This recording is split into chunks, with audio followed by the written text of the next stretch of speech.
They did not fight the annexation. That was our first and fatal mistake. When the consensus fleet entered the Sol system, we expected defiance. We had protocols for defiance. We found compliance. The human governments, after brief, somber discussions, signed the Accord of Integration. Earth became a protectorate, a resource node, a backwater. We monitored their media. Protests flared, speeches about freedom, songs of resistance. But after a few months, it all faded. They seemed to accept it. They settled into their role as a subject species. They paid their tithes of minerals and cultural artifacts. They obeyed curfews in designated zones. We called it reasonable capitulation. Our sociological models were pleased. Humanity was pragmatic. They saw superior force and chose life over pride. The midship was not an event. It was an absence. It began with the art. Tithes continued, but the quality changed. Flawless technical work, music, literature, visual art, perfect, but empty. Like receiving a detailed map of a room instead of entering it. Language shifted. Administrative roles spoke only in consensus standard. Idioms, subtle turns of phrase, vanished. Conversations became correct, efficient, dead. A year in, Sector Commander Varel noted the silence. Not of obedience, but of something deeper. The hum of human civilization seemed dampened. Public squares were orderly, clean, never full.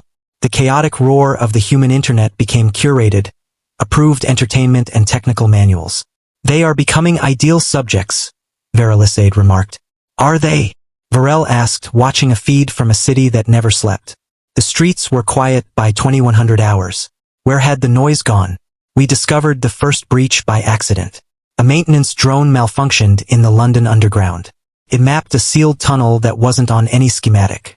Behind a false wall we found a room, not a weapons cache but a library. Paper books, handwritten journals, candles, recipes, family stories, poems, mundane instructions. A culture supposed to be fading, alive and quiet. It was underground. We scanned deeper. More voids, basements in abandoned suburbs, expanded caverns beneath national parks, subfloors of agricultural silos. Each held a piece of the quiet. People practicing music with muted instruments, painting with plant dyes, speaking in regional dialects scheduled for deletion. They were not preparing rebellion, they were performing a ritual of remembering. We issued a decree. All underground gatherings illegal. Human governments, our puppets, broadcast the decree, urged compliance. That night, every human on the surface obeyed curfew and turned off their lights. Public and private, security and bedroom, the glow of every screen. From orbit, Earth went dark for the first time in centuries. Continent by continent, into perfect blackness.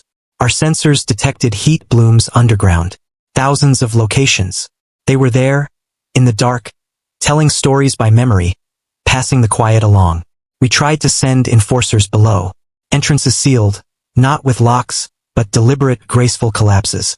Some with handwritten signs, warnings, but not threats. Respect, reverence. We could have forced our way in. We had the tools, but the act felt like desecration. A grave for a living culture. The final payoff was not a victory. It was a transfer. Varel stood in what was once Stein Square. Giant screens dark. Only light from patrol drones. An elderly human swept the plaza. Where is everyone? Varel asked. They're around. The man said softly, voice like a whispered secret. They are disobeying. He smiled. No. You asked for the world. You got it. He gestured to the silent, clean city. You didn't know what you were asking for. He returned to sweeping. Varel understood. We hadn't conquered them. We had given them a unifying project, not to fight us, but to preserve what they were, away from us. Our rule was the shell. Their true civilization. The seed, buried deep, alive in the quiet.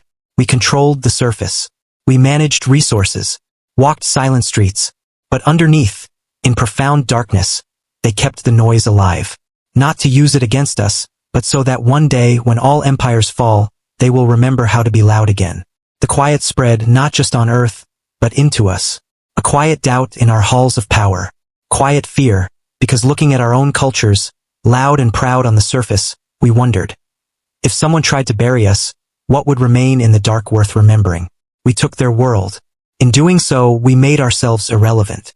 Caretakers of a museum exhibit, while the living subjects waited patiently for us to finish the tour. The underestimation had been reasonable, until we realized we were not dealing with a nation. We were dealing with a memory. And memories are very, very hard to. Please follow my channel for more videos. One click from you can change my life.